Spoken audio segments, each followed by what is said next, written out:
Kama mimi nijitambulishe, mimi ni Wilson, mwandishi wa habari wa gazeti la Daily News ya kampuni ya magazeti ya serikali.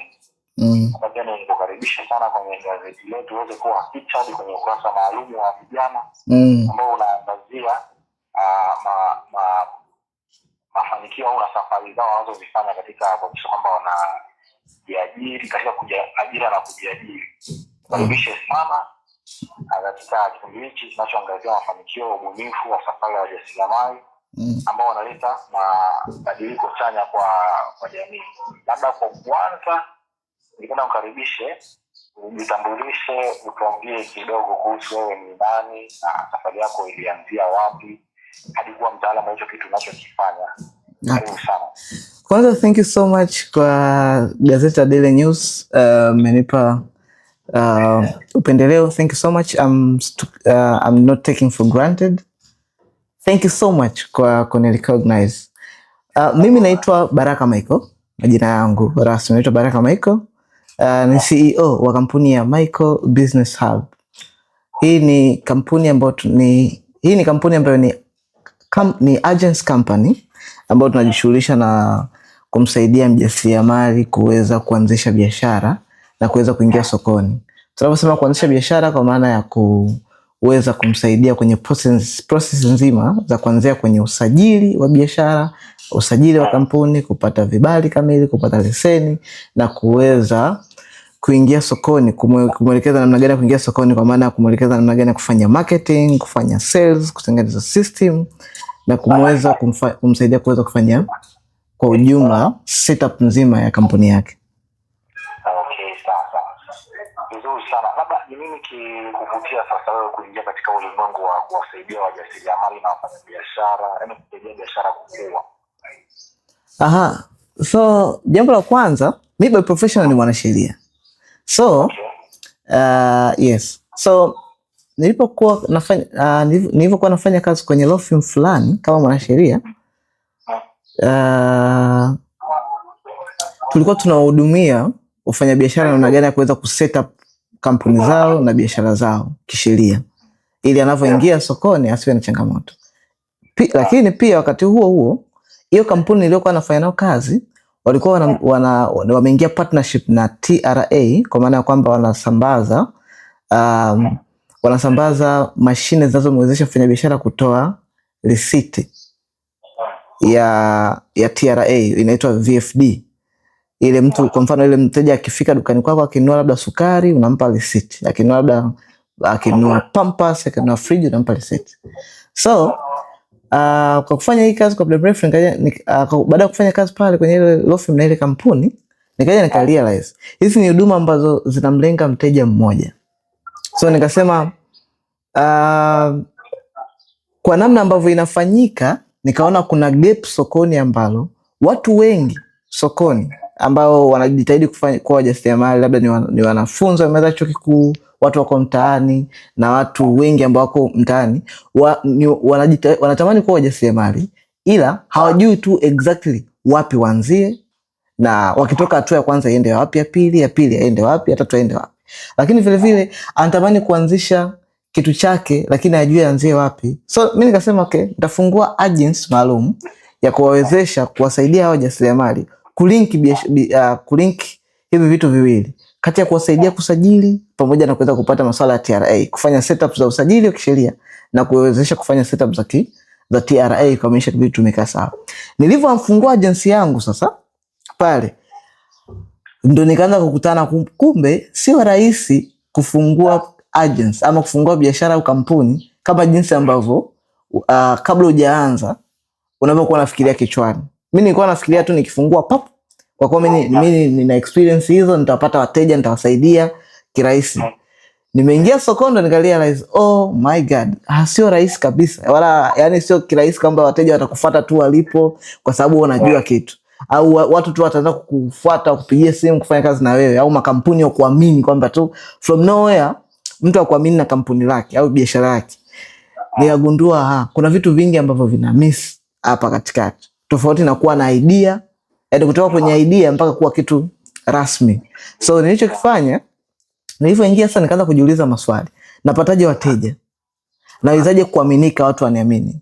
Mimi ndo kwanza nimemaliza chuo kikuu sio muda mrefu. Sasa ni nani ataweza kuniamini mimi na kampuni lake na biashara na mavitu na plan zake na vision na idea? Nikarealize kuna vitu ambavyo sivifahamu hapa. Sasa nikaanza kukaa karibu na wataalamu wanaofundisha masuala ya biashara na namna gani ya kuweza kuingia sokoni na everything. Sasa hapo ni watu wa nje huko wengi na mentors wangu ambao wako nje huko tofauti nje ya Afrika huko mbele, nikaanza kujifunza kwao. Nikakaa chini, nikakubali kukaa chini nikajifunza. Na kwa watu ambao tayari wapo sokoni nikajifunza. Nikaja kurealize kwamba mtu kuwa na idea ni jambo moja. Na kutamani kabisa kwamba mimi na mapenzi na hili jambo ni jambo moja. Lakini mpaka kuingia sokoni ni jambo la pili, wateja kukuamini ni jambo la tatu, kuhakikisha mtu anatoa hela yake mfukoni anakupa wewe ni jambo la nne, tofauti kabisa. Ndio nikaja nikarealize sasa agency yangu haitoishia tu kumsaidia kumsajilia mtu kampuni ama biashara, bali nitaanza kuelekeza na kusaidia watu namna gani. Moja, kwanza wanakuja wanapata vipi idea ya biashara. Pili, kwa experience niliyoipata na nilivyojifunza mimi kipindi naanzisha agency yangu, ni ukishakuwa na idea namna gani ya kuweza kuhakikisha unafanya monetization, unapataje hela kwenye hiyo kitu. Alafu kishapata hiyo structure, kabla hujaingia sokoni unahitaji kukamilisha usajili wako wa kisheria ili usipate changamoto yoyote na serikali na taasisi za kifedha, lakini pia usalama wako na kutengeneza mazingira sahihi ya kufanya kazi na taasisi za kifedha, biashara za kimataifa na watu wengine kukuamini, kufanya setup. Alafu baada ya hapo sasa unajifunza, lazima ujifunze namna gani ya kufanya marketing kuingia sokoni. Sasa kufanya marketing watu wakufahamu. Baada ya hapo baada ya hapo lazima ujifunze kitu kinaitwa sales, ujuzi wa kumfanya mtu atoe hela yake mfukoni ambaye akujui, akuingize, akupe wewe sales. Alafu baada ya hapo nikajifunza kuhusu setup, nikasema nitafundisha watu kuhusu system za kuoperate biashara husika. Kwa ujumla ndio nikakuja nikapata dude langu sasa hili limekamilika. Inaitwa Michael Business Hub. Safi sana, ni nzuri na very inspirational. Na kabla tujaenda mbali, kuna kitu kwa unazungumzia kwamba wewe ni mwanasheria, yani umaliza chuo tu ndo ukapata sehemu ya kufanyia kazi, lakini ukapata hiyo idea ya kufungua kampuni ya kuwasaidia wajasiriamali. Labda ningependa uzungumzie kidogo hapo, wewe ulikuwa unajiona hasa ni kuwa mwanasheria au ulikuwa una hili wazo tangu awali, na ilikuwa kuwaje yani mpaka ukakubali kuacha taaluma yako ya sheria ukajikita zaidi kwenye kusaidia wafanyabiashara na wakampuni? Okay. Hili swali lako ni zuri sana. Hili swali zuri mno. So I'll be honest with you. Hapa sasa utacheka kidogo. I'll be honest with you. Ni kwamba kipindi nasoma mimi, unajua ukiwa unasoma shule unasoma tu mpaka, mimi lengo langu lilikuwa ni kufika chuo kikuu. Nilikuwa sijui nasoma nini, yani nafika niwe nani. Mimi nilikuwa nasoma tu nifike chuo kikuu. Nilipofika form 4 kwenda high school, nilipofika high school nikaenda kutoka form 4 kwenda high school nikasoma, nikawa nimechaguliwa kwenye kombi ya HGL. Kwa sasa HGL nilifika high school nikaangalia kwenye hii HGL ni kitu gani ambacho ni top tier, yani ni kitu ambacho watu wote wanakirespect na wanakiheshimu ukisoma kombi hii. Yani kwamba ukifika chuo kikuu ndio kitu ambacho kina thamani kubwa sana. Ndio nikaambiwa kuna vitu vingi, nikatajia kingine nikaambiwa ila sheria ndio namba 1. Nikaona kwa sheria ndio the top. Nikasema okay, nikifika chuo kikuu mimi nitachagua kusoma sheria. So nilipomaliza pale high school nikaenda zangu chuo kikuu nikachagua kusoma sheria. Kwa hiyo nilisoma sheria kwa sababu tu ile inabidi nisome kitu yani noma, yani kitu noma. Nikasema kitu noma ni sheria. Kwa hiyo nilipofika chuo kikuu, kipindi nasoma sheria, sasa unajua ukifika chuo kikuu kianza kusoma sheria ndo naanza kurealize kumbe kwenye sheria kuna mambo mengi tofauti na vile ambavyo ukiwa kabla hujasoma sheria unajua tu ni kwenda mahakamani. Nikaona kuna mavitu mengi nasoma sheria mengi sana. Sio hadi ya watoto, sio ya mazingira. Yaani kuna vitu vingi kuhusu sheria mnasoma vingi. Nikasoma sawa. Basi lakini japokuwa nakuviona hivyo vitu vyote, bado kwa sababu kisha kuwa mwanafunzi wa sheria, kila mtu ana expect utakuwa wakili wakaanza kupambana na watu wanaoibiana kuku, sijui kampiga mwenzake kamfinya, unajua vile. Kwa hiyo mnampelekana mahakamani, huyu kamdhulumu huyu, huyu kamwibia huyu kuku, huyu kamwibia bata. So hivyo ndio ilikuwa mentality. Nilipomaliza chuo kikuu, kabla sijamaliza chuo kikuu nilikuwa najitolea kwenye law firm fulani. Nikiwa chuo kikuu, ile likizo zile, nilikuwa najitolea kwenye law firm fulani. Nilikuwa nafanya kazi kwenye law firm fulani. Kwa hiyo nilipomaliza chuo kikuu, nikapata experience kidogo. Nilipomaliza chuo kikuu, nikarudi kwenye law firm husika nilikuwa nafanya kazi. Pale kwenye ile law firm sasa nikaanza kurealize watu ambao tayari wapo kwenye game hii ya kukimbizana, sio kamwibia kuku, kamwibia nini. Nikaangalia lifespan ambao wanaitumia mpaka kuweza kupata standard ya maisha. Nikaona watu wanachukua zaidi ya miaka 10, 15 kuishi yani yale standard yani yale maisha ambayo mimi nayataka. Naona sasa inawachukua watu miaka 10, 15, 20 kwa sababu inabidi uwe kwanza junior, ufanye kazi kwanza, ukimaliza hapo uanze yani kuna mlolongo yani at least miaka 10, 15. Sasa alafu miaka 15 akifika, wakisha staafu mambo ya kuwa mambo ya wakili, wanarudi kuwa corporate lawyers. Unajua kuna mawakili afu kuna lawyers. Unaanza kwanza kuwa lawyer afu unakuja kuwa wakili.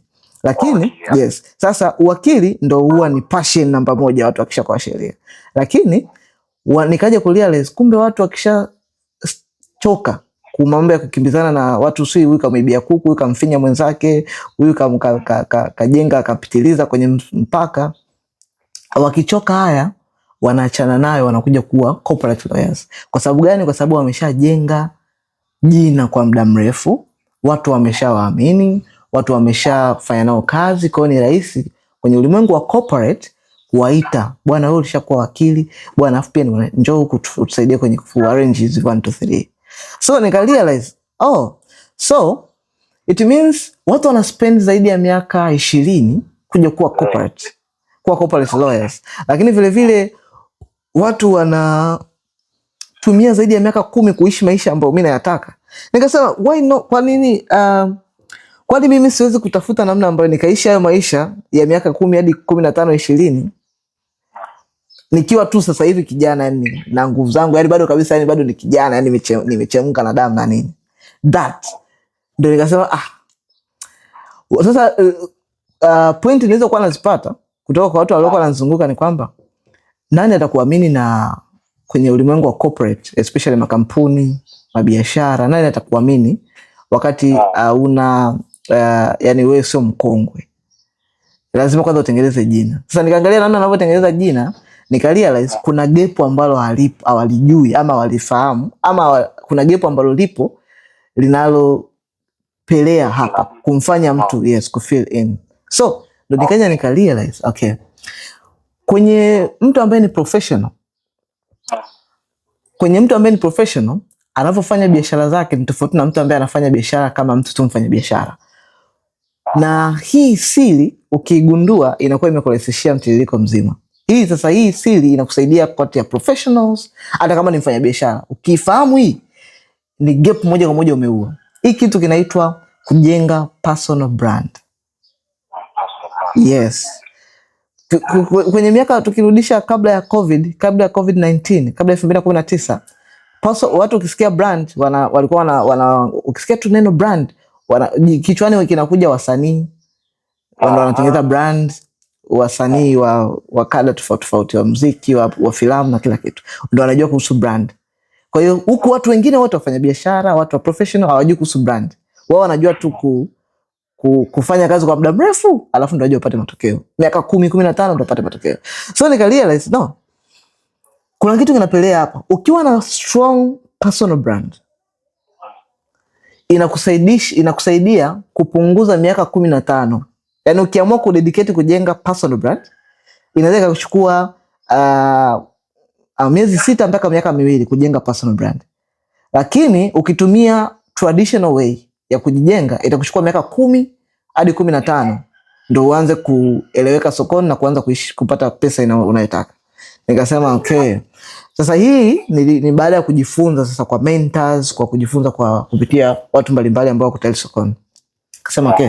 Sasa mimi nikasema nina opt kutumia hii miezi 6 mpaka miaka 2 kujenga personal brand badala ya kutumia miaka 10 au 15 kuteseka. Nikaamua kufanya. Nilivyofanya hivyo, trust me, yani nilipunguza huu mlima wa miaka 15 ndani ya miezi 6.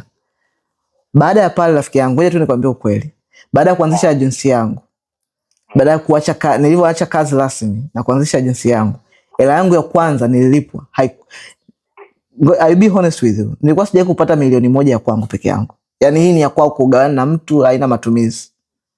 Toka nimekuwa na wala haina makato. Toka nimetoka chekechea mpaka chuo kikuu na mpaka nimeanza kazi, nilikuwa sijawahi 1,000,000 ya kwangu, yani ya pamoja.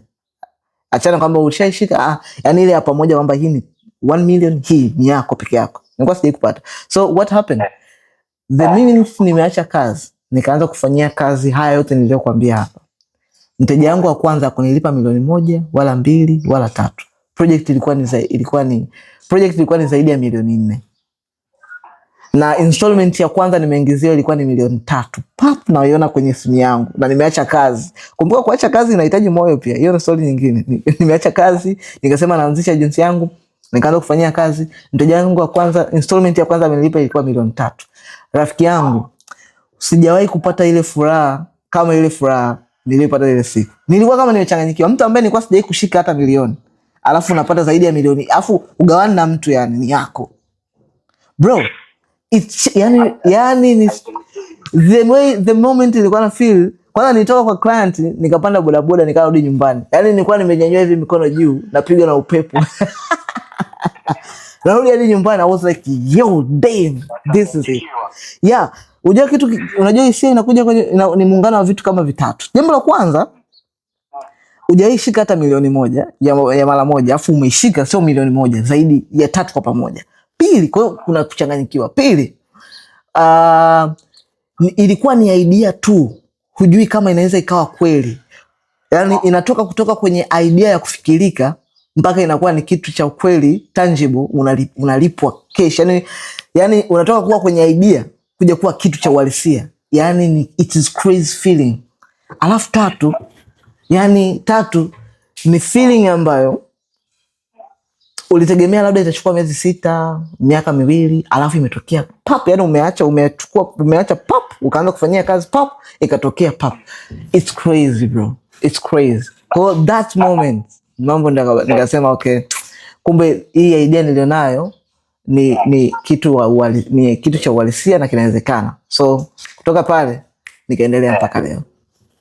Na hapo sasa ulikuwa ni peke yako au ulifanya partnership na mtu akakusaidia? Ni unasema nini kwamba nini ile unasema kwamba umoja ni nguvu, utengano ni dhaifu. Ulikuwa ni peke yako au ulikuwa na partner kuanzisha kampuni yako? Okay. Jambo la kwanza, kipindi naanzisha hii agency sikuisajili kama kampuni. Kwa sababu nilikuwa mimi mwenyewe nimeacha kazi, nilikuwa sina hela ya kusajili kampuni. Yani mimi nimeacha kazi nikasajili watu makampuni, afu nilikuwa sina hela kusajili kampuni. Kwa hiyo nilichofanya nilisajili kama business name, jina la biashara kwanza. Alafu nilivyosajili jina la biashara ndio nikaanza kufanya hii cooperate. So nini kilitokea? Nilikuwa mwenyewe. Yes, nilikuwa mwenyewe. Alafu nilikuwa na mtu mmoja ambaye unajua umeacha kazi, kwa hiyo unatapatapa. Unajaribu kuchukua mtu yote mwenye idea. Bwana, unaonaje hii kitu si nini? Unasema sawa, hamna noma. Lakini sikuwa kwamba niko na kwamba eti nilitafuta watu ambao wakanishika mkono, wakawa nyuma yangu, wameinvest pesa, sijui wafanye. No, sikuwa na investor, sikuwa na watu wa kunishika mkono, sikuwa sijui. No.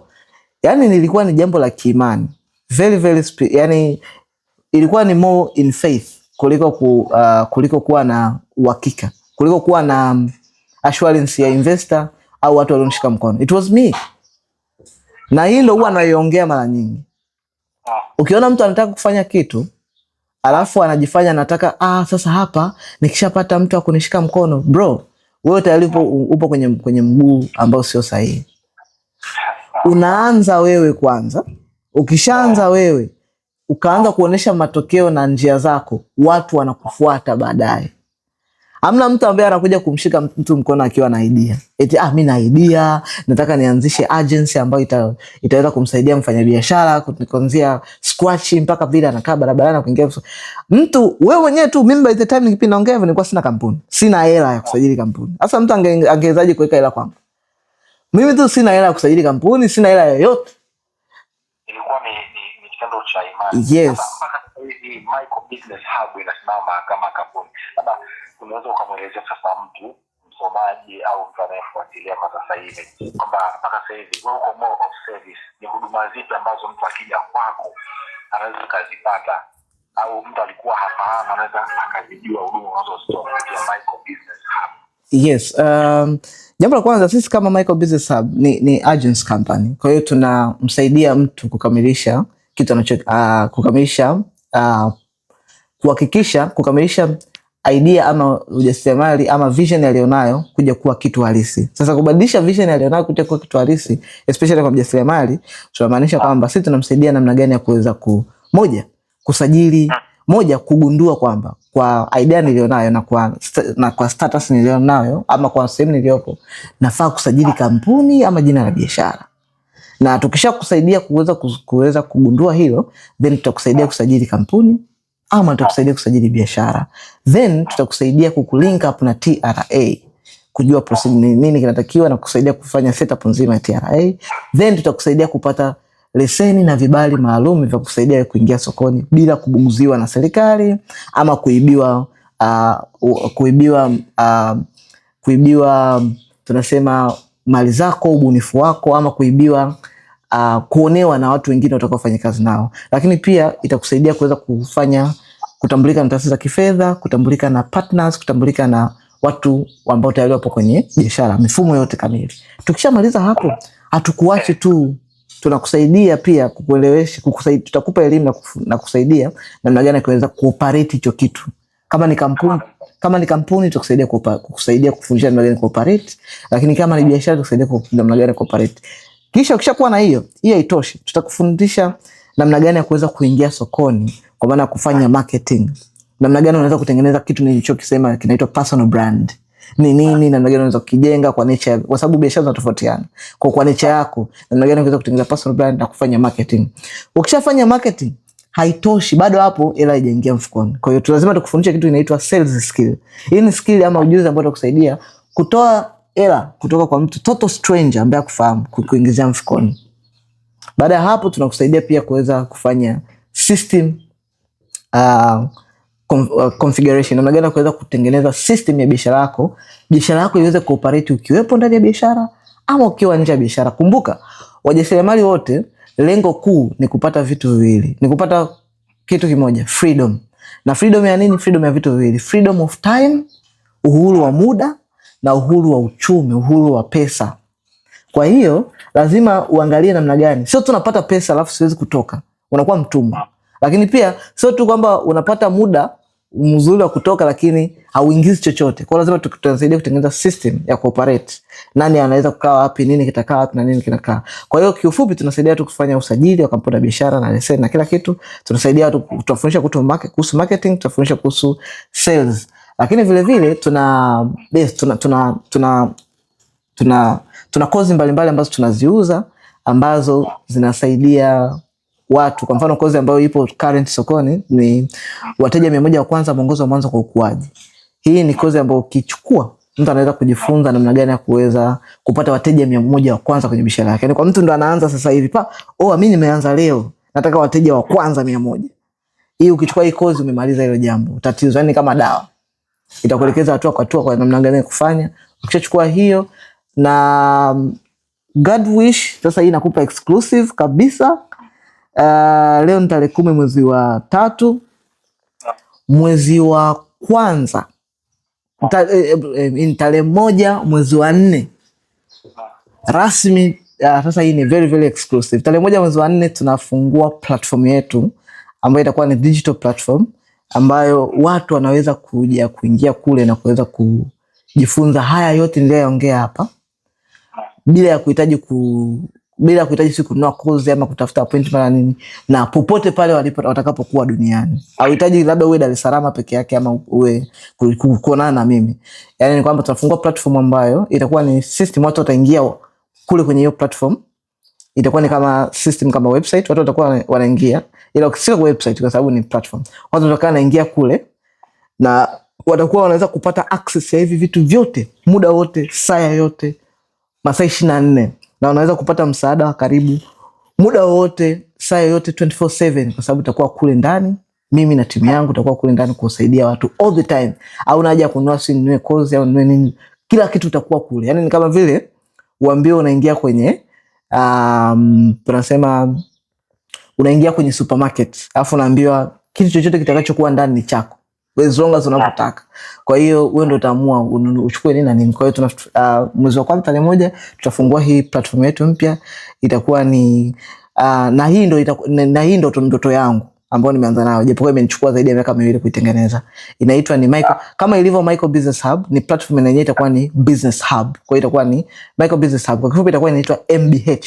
Hii platform kama ilivyo Michael Business Hub, yani ni hub ya business, ni sehemu ambako utajifunza kila kitu kuhusu biashara, utapata kila kitu kuhusu biashara. Pia utapata mentorship ya masaa 24 utakapokuwa utajifunza kila kitu kuhusu namna gani kupata wateja, namna gani kupata hela, namna gani kupata hela kutumia mitandao ya kijamii sasa hivi. Yani ukiingia kwenye hiyo platform, guarantee kutoka na hela. Yani ukiingia wewe sawa kuhusu maskini, kwa sababu ukiingia kule tutakufundisha namna gani kutumia mitandao ya kijamii kupata hela, namna gani kutumia masuala ya AI, namna gani kutumia kufanya marketing, namna gani kuweza kutengeneza kampuni gani ufanye kutokana na degree yako ama experience yako ama nini ufanye, kila kitu. Na utapata mentorship, tutakuwa tunakutrain, tutakuwa na mentors, utakuwa na mimi masaa yote, 100% muda wote. Kwa hiyo kule ndio platform ambayo nilikuwa na sasa inakuja kwenye reality, kwa sababu huko muda wote nilikuwa na kampuni na cooperate kama kampuni, tunakuwa more official nini, lakini kule itakuwa ni muda wote, saa yote. Kitu ambacho itakuwa ni kwamba watu watakuwa wanalipia subscription kama vile za Netflix, monthly subscription za kuingia kule ndani. Ukishaingia wewe umemaliza maisha. Kwa hiyo ni very exclusive. Mwezi wa 4 tarehe 1 tutaanza rasmi hii Michael Business Hub, inaitwa MBH platform. So tutaitangaza, bado hata tujitangaza kwenye platform zetu, lakini hivyo ndio vitu ambavyo tunavitoa. Lakini kingine ambacho kabla sijasahau, pia tunatoa consultation. Yani mtu anahitaji consultation na mimi, anataka kaa chini tukazungumza, aidha kwa simu ama kwa kukutana. Tunahudumia watu wote Tanzania, East Africa, watu wako Europe, wako Asia, wako America. Tunafanya kazi na watu wengi tofauti tofauti. Hii ni siri, hii ni moja kati ya siri nakupa. Social media ni moja kati ya mbinu ambayo inaweza kusaidia kubadilisha maisha yako in a minute. Sisi tunafanya kazi na watu kutoka UK, US, kutoka East Africa, kutoka nchi zote na mikoa yote Tanzania. Sasa ndo tuseme kama tunafanya kazi kutoka watu US, UK, it means tunaweza kufanya kazi na watu kutoka Mwanza, ni rahisi, Kenya, Geita, sio wapi. Tuna wateja sisi hadi Tanga huko. Tunafanya kazi na watu wengi tofauti tofauti. Kwa hiyo tunafanya kazi na watu tofauti tofauti kwa sababu tunatumia kitu kinaitwa social media. Hii ni siri na ni platform ambayo ni kama weapon, ni kama vile Mungu alitubariki sisi generation hii kuweza kupata social media. Yani tunasema is a game changer. Yeah, social media na penyewe kuna ile kitu tutaisikia. Yes. Na hapo mtu anafanya kazi na watu wengi. Labda utuambie sasa hivi kama iko kwamba kwa sasa hivi, yani unavyoona kwa ujuzi wako na experience, ni makosa gani makubwa ambayo wewe huwa umeyaona wafanya biashara wengi hasa vijana wanayafanya wanapoanzisha biashara? Swali zuri sana. Kwanza kabisa, makosa ambayo wanayafanya mengi wafanya biashara especially vijana, jambo la kwanza, wanaamini yani wanaamini kwenye mazingaombwe. Mazingaombwe inamaanisha kwamba wanaamini kwenye kufumba na kufumbua kupata matokeo wanayoona ya watu Instagram. Yani anaamini kama nikifanya tu leo papa napata matokeo. No. Hamna matokeo ya kufumba na kufumbua. It take time. Ni mchakato. Jambo la kwanza. Kwa hiyo tunasema dream big as much. Yani kuwa na dream vision kubwa kabisa. Lakini anza ulipo. Anzia sehemu ulipo. Acha kuwa na yale mambo ya kufikiria kwamba papa nitakuwa yani dakika sifuri nitapata matokeo ambayo natamani kuyapata. Hiyo hamna. Kila kitu ni process na mchakato. Ukisahau, yani iko hivi, kitu kinachomfanya mtu aone na kukata tamaa na kuona kama haiwezi, inachukua muda ama ni kitu kinachukua muda mrefu tofauti na alivyokiona, ni ile hali ya kutaka mambo yatokee kimeujiza pap in a minute. Ila ukisahau hii kitu, ukaamua kufanya mimi nitafanya iwe mvua iwe jua, napata matokeo sipati matokeo, ukaendelea kufanya, niamini mimi, in a minute mambo yanatokea kwa speed kuliko jinsi ambavyo unafikiri. Lakini ukiwa naamini kwamba mimi nitafanya matokeo yatatokea hapa, ngoja nifanye hii yatatokea hapa. Kwenye biashara tunasema inafika stage unafanya kila kitu right. Yaani kila kitu kinakuwa right, sahihi, lakini matokeo yanakuwa hayatokei.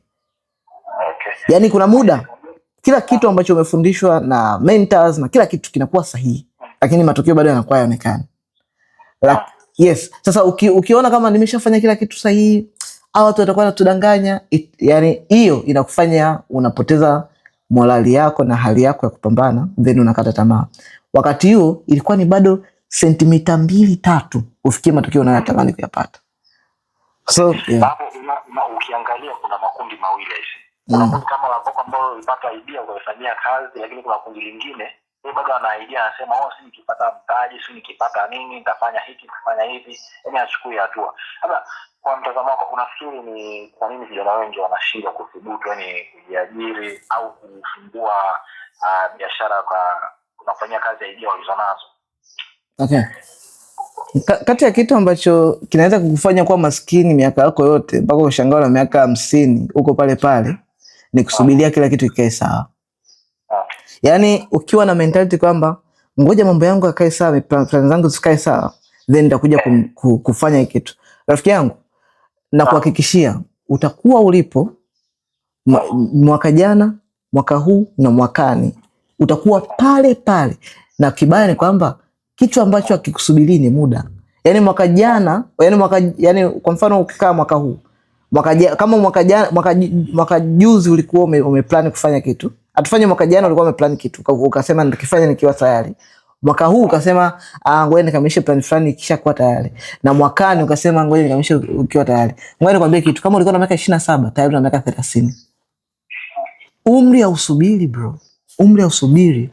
Unaona wale watu ambao ni watu wazima wa miaka 45, 50 wanakuwa kama vile yani wana majuto, yani ukiongea nao ni kama vile watu walikuwa nao. Yani ukiongea nao ni watu ambao wako safi na wanaelewa kabisa, lakini anakuambia tu kidogo ninge. Hiyo kidogo ninge. So kwamba eti ilitokea tu kwa miujiza, no. Ni hiyo hali ya kukaa anajiamini, leo anaamini kwamba ngoja nisubirie mpaka kitu fulani kitokee ndo nifanye, ama ngoja nisubiri investor, nisubiri mtu akunishika mkono, nisubiri serikali ikishatoa tamko, nisubiri mama yangu atakuja kunipa, nisubiri. Ukisema unasubiri, hamna kitu ambacho utakuja kufanya. Utashangaa na miaka 45 50 sasa hivi. Kweli, yani kitu kinachowafanya vijana wengi wakwame, washinde kuchukua hatua zao, sio kwamba eti kuna kitu kinakupelea. Hapana. Ngoja nikwambie ukweli.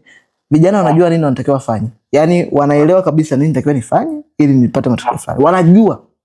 Ila kitu kinachowakwamisha ni kusubiria mambo yakae sawa. Ngoja nikwambie. Ngoja nitakupa mfano mmoja. Unaona wale bulls, wale bulls, wale kwa mfano wale ng'ombe wa polini wale. Wakiona kuna radi na mvua zinakuja, yani kuna mvua ya upepo inakuja na inakuja na radi, kitu anachokifanya hawakimbii sehemu iliyo salama kukimbia kwenda opposite side. Wao wanachokifanya wanaikimbilia kuenda upepo na mvua na radi inapokuja, kwa sababu iko hivi, wanajua tukikimbia kwenda upande tofauti na inakotokea, it means itakuwa hiyo radi na mvua itatukimbiza maisha yetu yote, na tutateseka, tutakuwa na stress, tutaendelea kusweat muda wote mpaka tutaanguka, tutakufa. Lakini nikikimbia kuifuata hizi radi, ngurumo na mvua, nikakimbia nikaipita, nitatumia muda mchache sana wa kukaa kwenye hiyo mvua ya mawe na mvua inayokuja na radi na mvua na upepo. Nitatumia muda mchache sana kukaa kwenye hiyo radi. So kitu gani kinatokea ni kwamba atatumia kama dakika 10-15 kukaa kunyeshewa na mvua na radi, alafu mvua itapita, si ni mvua, ni upepo, itapita, na storms, baradi itapita. It means ataendelea kuishi maisha yake. Lakini akisema eti akimbilie sehemu salama mpaka pale atakapopata sehemu ambayo itakuwa ni ya utulivu, ambapo ataweza kujificha na nini, ataendelea kusweat, atajikuta ameanguka, ameishiwa nguvu, kaanguka, kaporomoka kwenye mawe na everything, atakufa kabla hata radi ya kumpitia. Hicho ndio kinachotokea watu wengi. Badala ya kuiface kwamba mimi na idea yangu na vision yangu hii, badala ya kuiface hiyo vision na kuanza kuishi kwa imani, kwa kuamini vision alionayo, anaamini destruction. Kwa hiyo anaanza kuogopa doubt alizonazo. Yani anaamini sana kwenye doubt alizonazo kuliko kuamini sana kwenye vision alionayo. Ukiamini vision kuliko kuamini doubt zako binafsi, niamini mimi, utavuka mapema sana kuja upande wa pili. Lakini ukiendelea kuamini kwenye doubt zako ulizonazo, wasiwasi, mashaka, je isipokuwa, kwa nini usijiulize je ikiwa? Yani kwa nini swali lako ni je isipokuwa, ikitokea nitaizika, nitadhalilika, nitapoteza? By the way, ukijiuliza je ikiwa, alafu kitu kingine ni kwamba ukijaribu hakuna kupoteza. Ukijaribu ni kwamba ikifeli ni kwamba moja, umepata experience mpya, umepata ufahamu mpya, umegundua mambo mengi, umetoka kwenye hatua moja kwenda nyingine. Kwa hiyo next time ukirudia zoezi kama lile, utarudia kwa njia uliyotumia mwanzo, kwa sababu unajua ilifeli. Lakini kwa hiyo it means utakuwa umelearn kitu kipya na umetoka hatua moja kwenda nyingine. Lakini ukijaribu ikifaulu ndio imefaulu, ndio umefikia malengo. Lakini njia ya pili ni mimi naogopa isije nikafeli nikadhalilika. Hiyo watanionaje? Hiyo inabakia hivyo maisha yako yote. Yani ndio utaishia pale pale kwenye situation ulipo. Kwa hiyo njia ya kwanza kwenye kufaulu, kwenye kufanya, nikifanya kuna kufeli na kufaulu. Njia ya pili nikifanya, nisipofanya ni kufeli tu moja kwa moja. Yani ndio utakuwa umebakia kwa fail ya maisha yako. Kwa hiyo it means hakuna njia bora ya kufanya ni kujaribu, sio kusubiri matokeo wala kufanya chochote. Sawa. Na mpaka sasa hivi unaweza kutuambia ni sekta gani za biashara ambazo unafanya nazo kazi mara nyingi, na kwa uzoefu wako mwamko uko vipi sasa kwa vijana ambao sasa ni damu changa katika kujiajiri na kufungua, yani kufuata ule utaratibu rasmi wa kuanzisha hizo majina ya biashara, kufungua makampuni? Okay. Sawa. Kuhusu vijana, ngoja nikwambie kitu kimoja. I'll be honest with you. Ukiwa huna hela, yani ukiwa unapitia maisha magumu, unaamini watu wote wanapitia maisha magumu. Na kila mtu utakayekuwa unapishana naye ni ana maisha magumu. Yani sio tu kwamba utakuwa unajifanisha kichwani, kwa sababu watu wote utakuwa unapishana nani, watu wana maisha magumu. Na watu wote utakuwa unashumu wana maisha magumu, kwa sababu watu wote wanakuzunguka na maisha magumu. Ukianza kupata pesa, ukaanza kujenga sijui makampuni, mabiashara, project, unafanya investment, niamini mimi, utashangaa macho yako ni yale yale, akili yako ni ile ile, watu utakao kuwa unawaona ni watu tofauti kabisa. Utashangaa watu wana hela vibaya sana. So kujibu swali lako, na uonaje mwamko na vijana wapoje, ngoja nikwambie kitu kimoja.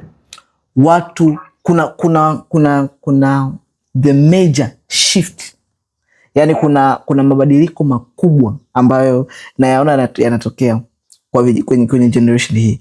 Kuna mwamko mkubwa, yani sasa hivi watu, mwanzoni nilikuwa naamini nikianza kusajili makampuni nitaanza kufanya kazi na watu wenye miaka 45, 50, 60.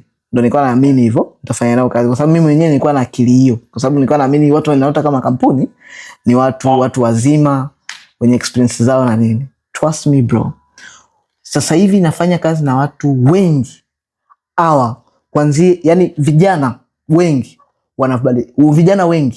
wamepata mwamko, wanasajili makampuni, watu wanaoperate makampuni, watu wanaoperate mabiashara, watu wanaoperate kila kitu unachokijua wewe sasa hivi ni vijana.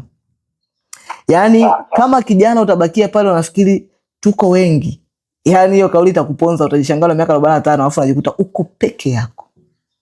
Kama unataka kubisha, angalia ma celebrities, angalia watu wenye pesa kwenye Instagram.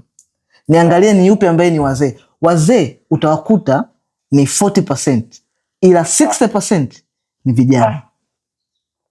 Yani utashangaa vijana, yani ngoja nikwambie, nilivyoingia huku shangaa watu wenye miaka 25, 35, 45 ndio watu wanao run hii game. Nitegemea nitaanza kupata si watu 45 plus? Hapana. Napata hawa ni 40% ya wateja wetu. Lakini 60% ni mtu ana miaka 45, miaka 35, miaka 25. Kuna major shift. Watu wako tayari kujifunza. Kumbuka, sasa hivi kuna kitu kinaitwa social media. Watu wanaangalia vitu tofauti tofauti. Wanaona exposure. Wanaangalia namna gani vijana wengine wanafanya vizuri Kenya, sijui America, sijui UK. Ukiangalia hata Bongo hapa unaangalia vijana wenzao wana miaka 35, 45, 25. Wapo wana run game. Wapo ndo ma superstar, ma celebrity, watu wana run biashara. Angalia wanawake sasa, angalia mabinti wengi sasa hivi kwenye social media. Binti amefungua saluni, binti amefungua cosmetics, binti amefungua biashara nini, mabinti. Watu wameamka. Sasa hivi sio mabinti, sio vijana wa kiume. Ukitaka kubaki vile vile eti tuko wengi, amko wengi, uko peke yako. Unaweza kusema hamna hela. Sio hamna hela, wewe ndo huna hela. Yani, huna hela peke yako. Usije ukajidanganya eti vijana tunateseka, serikali ingilie kati. Bali nakwambia kitu kimoja, wewe ndo unateseka, serikali ikiingilie kati na haikujui by the time. Unaona ubaya? Yani haikujua hata jina lako. Wewe ni nani, huko sijui mkoa gani, huko sijui uko wapi, sijui uko Mwanza, sijui huko sijui hata huko Dar es Salaam, huko Temeke, unasema sijui serikali ingilie kati. Serikali haikujui. Wewe unaitwa nani? Nani anakufahamu? Kwa hiyo kitu iko hivi. Angalia Instagram ndio utagundua kwamba watu wanao run sasa hivi uchumi ni vijana, sio watu wazima. Yaani unashangaa ni mtu ana miaka 25, mtu ana miaka 35, mtu ana miaka 45 ndio wana run uchumi. Sio tena kile kipindi, sio kipindi tena kile cha zamani ambacho unakuta ni boxi ni mtu ana miaka 50, boxi ana miaka 55. No, vitu vishabadilika. Kwa hiyo kijana, kwa swali lako, kijana ukijifanya eti tuko wengi, amna, uko peke yako bro. Kama unabisha, chukua simu yako, usisikilize maneno yangu. Chukua simu yako, kijana anayesikiliza. Chukua simu yako, fungua Instagram. Angalia posti 10 za watu wanaoishi maisha unayotamani wewe uishi. Angalia ni wazee, utashangaa ni vijana, kwa sababu by the way wazee hawajui hata kutumia Instagram. Kwa hiyo 60% utakokutana nao utasikia ni dada fulani kafungua ofisi, dada fulani kafungua saluni, dada fulani amefungua cosmetics, jamaa fulani anauza sasa hivi anauza majinzi, jamaa amefungua Room of Jeans, sijui jamaa nimetaja brand ya mtu, jamaa amefungua sijui kampuni, jamaa sijui Fred Vunjabei amefungua nini, Fred amefungua nini, sijui nani. Ni vijana wa miaka 45, 65, 25. Wewe peke yako unanisikiliza ndo unajilaumu, unahisi kama vijana tuko wengi. Ndio maana ilianza hivi. Ukiwa maskini unaamini watu wote ni maskini, alafu ukishatoka kwenye hiyo hali utakuja kushangaa macho yako huku kwenye ulimwengu ukiingia, unashangaa kuna watu wana hela. Na ndio maana gap la matajiri linazidi kuwa kubwa kati ya gap la matajiri na maskini, kwa sababu mtu akishaanza kuonja utajiri ama kuanza kuonja maisha tofauti, jicho analoliona na competition anayokutana nayo, anakutana kumbe ni watu walishakuwepo kwenye game kitambo. They run their businesses, wana run makampuni, wana run everything tofauti kabisa na jinsi ambavyo mindset yako ilivyokuwa kipindi ukiwa chini. Ndio maana wanakimbizana, yani matajiri wanakimbizana, maskini huku wao wanakaribia, wanabakia tu kulaumu, ajira hazitoki, serikali imetusahau ajira. Bro, nani anataka ajira sasa hivi? Ni wewe tu na rafiki zako 5 ndio mko kwenye group chat, group la Olevo ndio mnachajadili serikali. Labda kwa wajasiriamali wachanga unawaambia nini? Yani wanapaswa kujiandaa vipi kabla ya kuanzisha biashara? Okay. Sasa hapa umekuja kwenye point nzuri. Jambo la kwanza kwa mjasiriamali wachanga wanapotaka kuanza au wakitaka kusajili kampuni biashara, kuanza biashara, ndio mchakato huo wa kuanza na kusajili na ile biashara zao. Okay. Jambo la kwanza, I'll be honest with you. Kitu kikubwa ambacho unatakiwa uanze kukifikiria kichwani kwako ni kuangalia namna gani naweza kupata hela kwenye hii vision ama idea nilio nayo. Hiyo ndio jambo la kwanza. Yaani ukifikiria nataka niingie kwenye industry fulani, yoyote ile industry yoyote, jambo la kwanza ni kuangalia watu walipo kwenye hiyo industry wanaingizaje hela. Yaani kuna hiki na kitu kitaalamu tunaita monetization.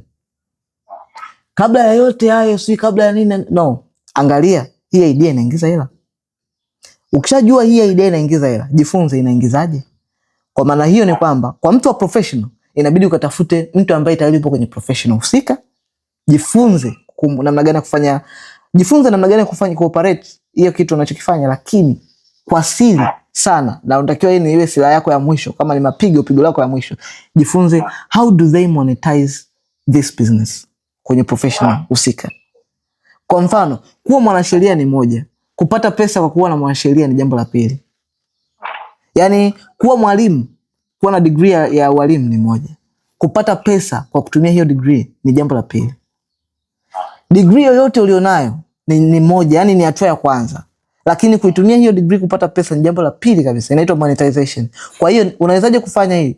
Kakae chini na watu ambao tayari wapo kwenye game wanafanya hicho kitu, jifunze kwao. Usijifunze tu kufanya. Watu wengi wanachokosea ni kwamba wanajifunza tu kufanya. Wajifunza kuandika document, kama mfano walimu wanajifunza tu kukaa pale mbele ya ubao anafundisha. Hiyo ni makosa. Jifunze how to monetize kitu ulicho nacho. Ukiwa na vision yoyote, angalia mtu anayefanya vision inao karibiana na yako ama kama yako, kwa sababu hamna kitu kipya duniani. Ni vile tu utakileta kwa utaangalia gap gani ambayo haipo. Kwa mfano, mimi ninachokifanya, lawyers wanakifanya, wahasibu wanakifanya, na watu waliosoma business schools, watu waliosoma MBA, masters in business, watu waliosoma BBA, bachelor of business na in accounting wanakifanya. Lakini mimi ninavyokifanya ni game tofauti kabisa mimi niloileta, lakini kitu ninachokifanya ni kile kile. Yaani mtu mwenye BBA, MBA, mtu ambaye amesoma LLB, mtu alisoma LLB au MLB, hizo ni degree na masters na yataja kwa mtu ambaye anajui ninachongelea. Ni masters na bachelors ya masheria, ya mabiashara, ya accounting, ndio wanayofanya hayo. Na wengine hadi watu wenye CPA, watu wa advocate ndio wanafanya hayo yote na yafanya.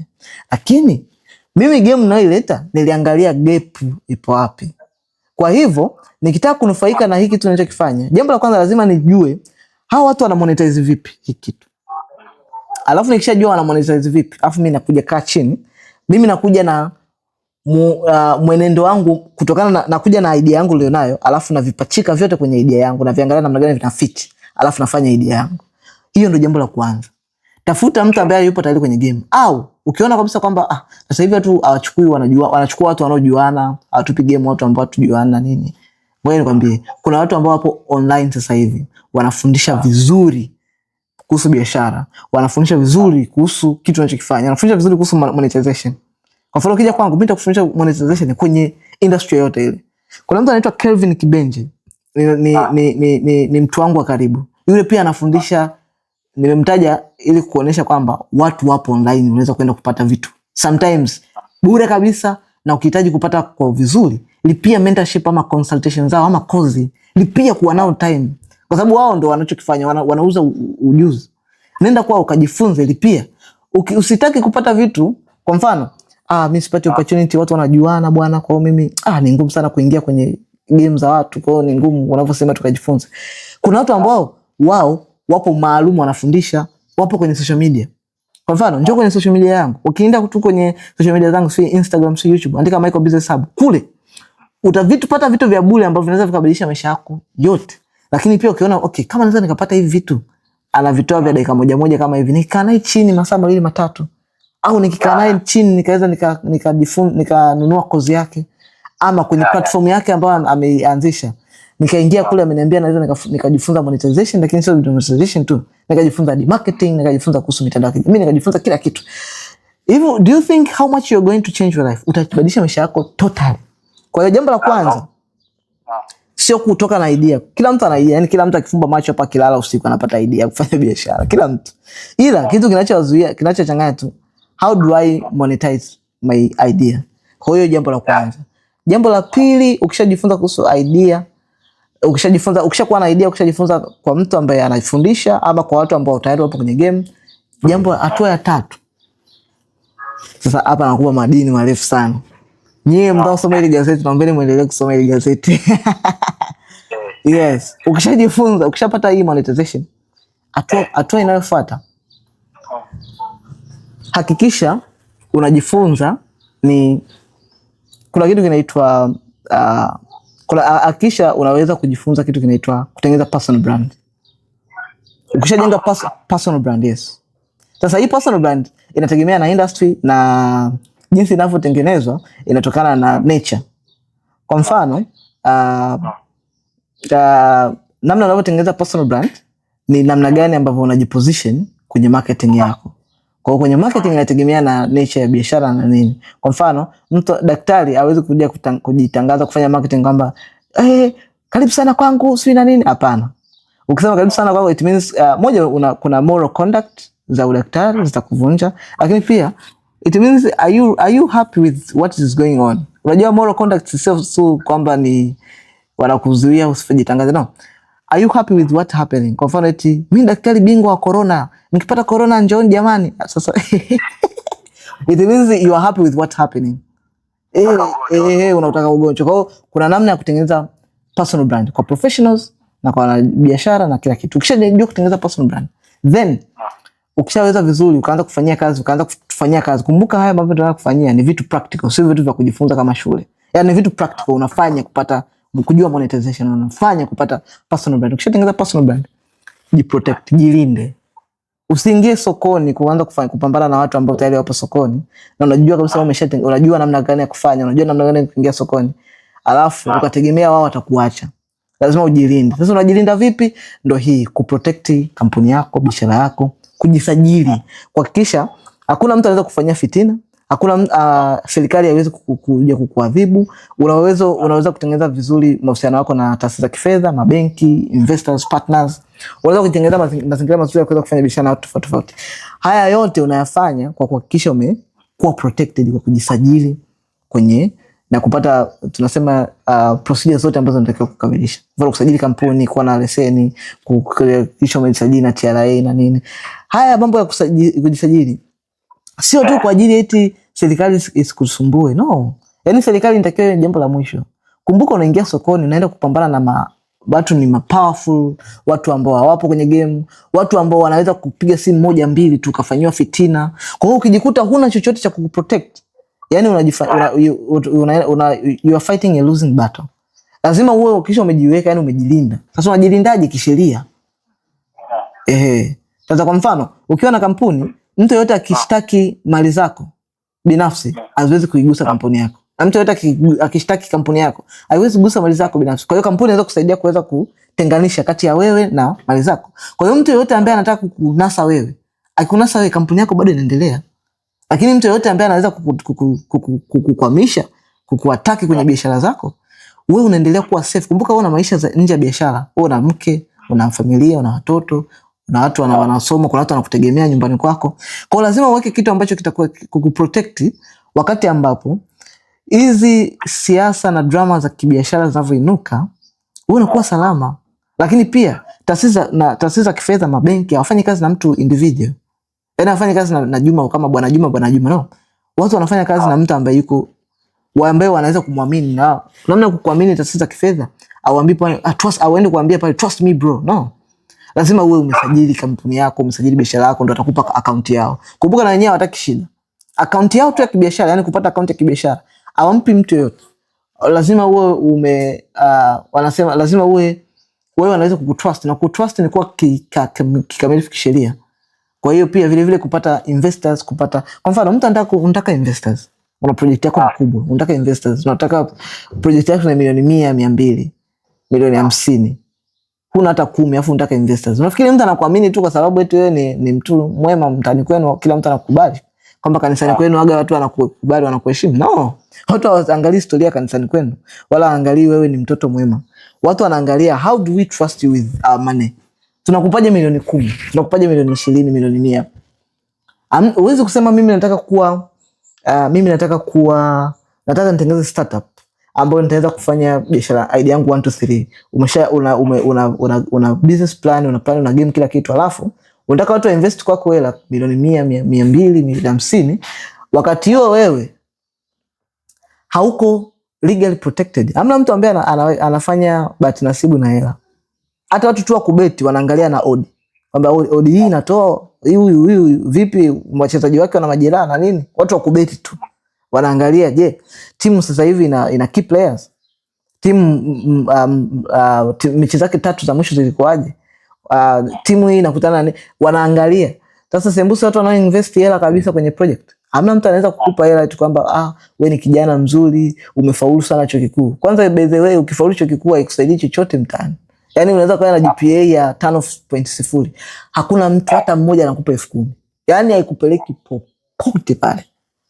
Yaani ukijifanya eti yes.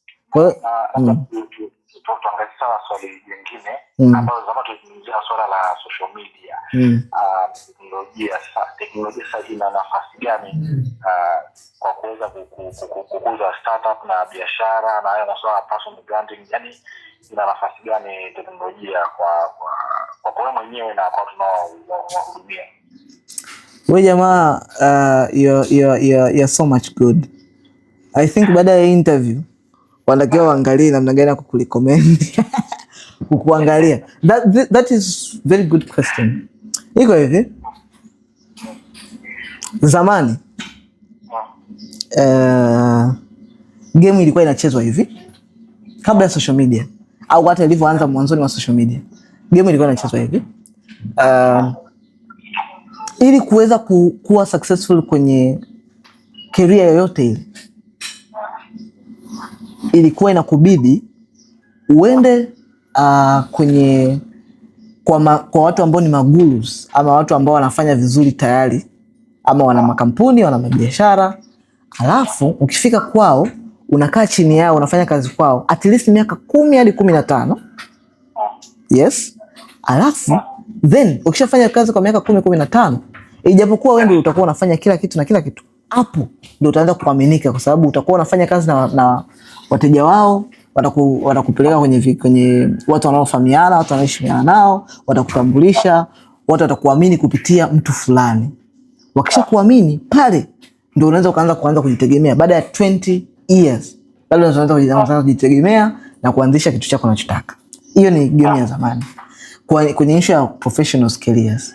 Kwenye biashara zamani ilikuwa hivi, inabidi ufungue duka sehemu ya center ambako kuna watu wengi wanapita, mkusanyiko wa watu wengi, ama watu wengi ambao wanaamini kabisa pale ndio kuna watu wengi. Kwa mfano Kariakoo, Mwenge, ama Tegeta, ama kule Temeke, sisi tunapaitwaje, sehemu ambayo ina watu wengi, ambao sahihi inajulikana kwamba hapa ndo center. Na zamani tofauti na hapo, kwa wafanyabiashara inabidi usubirie zama za soko, yani soko soko yani kama gulio, kwamba kila siku fulani ya wiki kutakuwa na soko sehemu, watu wanaenda pale, wanakaa, wanafanya biashara zao, ndio wanauza. Hiyo ndio ilikuwa game plan ya zamani. Ukichangana na hii game plan umepotea. Wanakuambia mwanangu, hiyo biashara yako inategemea na location mwanangu. Hiyo ndio game plan. Hiyo ni kabla ya social media. Baada ya social media, sasa hii ndo wafanyabiashara wengi hawajajua. Baada ya social media, game plan imebadilika totally. Yani game plan imebadilika. Ni kama vile zamani ambavyo watu walikuwa wanacheza 4-4-2 kwenye mpira. Yani 4-4-2 ndo kitu normal. Lakini sasa hivi game plan imebadilika. Watu sasa hivi wanakusoma, wanakuja, yani wanakupokea kama unavyokuja. Wanakusoma jinsi unavyocheza, wanakupangia game plan. Yani wanakupangia game plan. They don't care kuhusu sijui 4-4-2. 4-4-2 yani kama 4-4-2 yenyewe ndio itakiwa ije ikae kulingana na game plan yetu, kutokana na adui anavyokuja. Sasa basi, social media ni game changer. Baada ya kuja kwa social media, especially baada ya 2019, game imebadilika totally. Baada ya COVID-19. Baada ya COVID-19, kila kitu kikiingia kwenye social media. So kwa sababu mambo ya COVID na everything, kwetu sisi huku COVID-19 haikuwa sana. Mungu alitujalia. Mungu ni mwema, atupenda kwetu sisi Tanzania. Lakini 2019 kwa Afrika, kipindi the COVID imebamba, yani imekolea huko mbele kwa wenzetu, na kwetu kulivyokuja, that social media ikawa ni game changer. Badala ya kutusubiri mkusanyiko wa watu, game ikamia online. Badala ya kusubiria sijui niende nikafanya sehemu fulani, game watu ambao ulitegemea utakutana nao kwenye vikao, unaweza sasa hivi watu wote wanaweza kupata online. Hapa ndio kitu kinaitwa personal brand. Sasa Game ni nini? Game sasa hivi ni personal brand. Personal brand kwa namna gani? Kitu kinachokufanya, unachotakiwa kufanya ni kutengeneza very very strong personal brand. Alafu ukishakuwa na very very strong personal brand, hii personal brand yako kwenye social media, kila mtu personal brand. Kwanza ukisema personal brand inaweza kuwa ni neno kubwa, mtu likamchanganya. Personal brand tunamaanisha nini kusema personal brand? Personal brand ni ile hali ya watu. Personal brand ni ile hali ya watu kukuacknowledge wakati wewe haupo. Kwa mfano, kitendo cha wewe kutolee mtu mmoja ametrend. Kwa mfano, wa sanaa, ili isiwe brand ya biashara. Kwa mfano, unamkumbuka mtu anaitwa Dogorema. Yule alikuwa ni kijana wa Doto Magari. Yes. Dogorema yuko zake kule, alikuwa anaenda kwenye pale kwa Doto Magari kwenye mazingira yake. Doto Magari anamchukua, anamposti kama kituko hivi. In a minute akabust Tanzania nzima. So, sisi tuko huku, mwingine tuko sijui Kinondoni, mwingine Ilala, mwingine Ubungo, wengine wako mkoani Mwanza, mwingine wako sijui Arusha, sijui Dodoma. Uko waliko wapo comfortable kufanya challenge ya Dogorema kwa kumuigiza Dogorema kabla hata hajatoa nyimbo, kama utani, na kumuongelea Dogorema kwa jinsi na muonekano wake na alivyo. Sasa ile hali ya kufanya watu wengine ambao hawakujui wakati ukiwa haupo, uko walipo, wakaanza kukuongelea kuhusu kitu unachokifanya ama ndano unavyo act, ile hali ndio tunaita brand, ndio tunaita personal brand. Personal brand ni watu wanakudefine vipi wakati haupo. Hiyo ndio lugha nyepesi. How do people define you wakati haupo? Sasa basi, it means ukiwa na social media, kwa sababu watu wote wamehamia kwenye social media, na hata nyie tu mmekuja kuniomba kufanya interview na mimi kwa sababu mmeniona kwenye social media. So, social media inafanya watu ambao ilikuwa ni ngumu kukutana nao kwenye game iliyopita, inabidi ufanye kazi sehemu, watu wakukutanishe nao kwenye vikao na event na nini, wanakuona direct bila kupitia mtu wa katikati. Cha pili, biashara ambazo zilikuwa zinahitaji uende sehemu, ukae sehemu, ukae sehemu yenye mkutaniko wa watu wengi ili watu wengi waione biashara yako alafu ndo wanunue. Sasa hivi watu wengi wanaweza kuiona biashara yako kupitia simu zao za mkononi popote walipo. So, sasa hivi social media imebadilisha game plan nzima ya kila kitu ya biashara na career nzima. So, sasa hivi unaweza ukapata client akiwa zake Oysterbay, wewe ukiwa zako Mwananyamala, as long as utatengeneza kitu kinaitwa personal brand. Sasa kwa nini tunasema personal brand, kujenga personal brand? Personal brand inajengwa kutokana na utofauti wa kitu unachotaka kuachieve. Kwa mfano, mimi nyie mnanifahamu vizuri kwa masuala ya biashara, makampuni na nini. Hiyo ndio personal brand niliyojenga, nikataka nyie muijue. Lakini kitu nyie ambacho hamfahamu vizuri kwamba mimi naimba vizuri sana. Yaani I'm good, mimi naimba vizuri sana. Naimba. Yaani mimi nimekulia kanisani, kwa nilikuwa naimba zile sijui nyimbo za nini na nini, vizuri. Alafu nilivyomaliza form 4 nikaachana masuala ya kwaya, nikaingia high school nikaanza kuimba sasa vizuri na nini na nini. Chuo kikuu mimi nilikuwa nafanya performance ili niishi, kwa sababu mimi nilikuwa na maisha magumu. Kwa chuo kikuu mimi nilikuwa nafanya performances ya kuimba nyimbo za secular za nini zozote zile, kutokana na event yako unayoitaka. Mimi naimba vizuri ili niweze kupata hela kula. Mimi nimeweza chuo kikuu, nilikuwa sina, hiyo ni story nyingine tena. Nilikuwa sina backup, yani nilikuwa sina mtu wa kumpigia simu anipe hela. Kwa hiyo it means nilikuwa nategemea nifanye chochote nipate hela. Kwa nilikuwa naimba. Lakini sijaja hapa mbeleni nikaanza kuambia naimba. Kwa nini? Hii tunaita ni kucustomize personal brand. Nimewaonyesha kitu ninachotaka nyie mkifahamu kuhusu mimi tu. Sasa hiyo ndio inavyotokea kwenye biashara.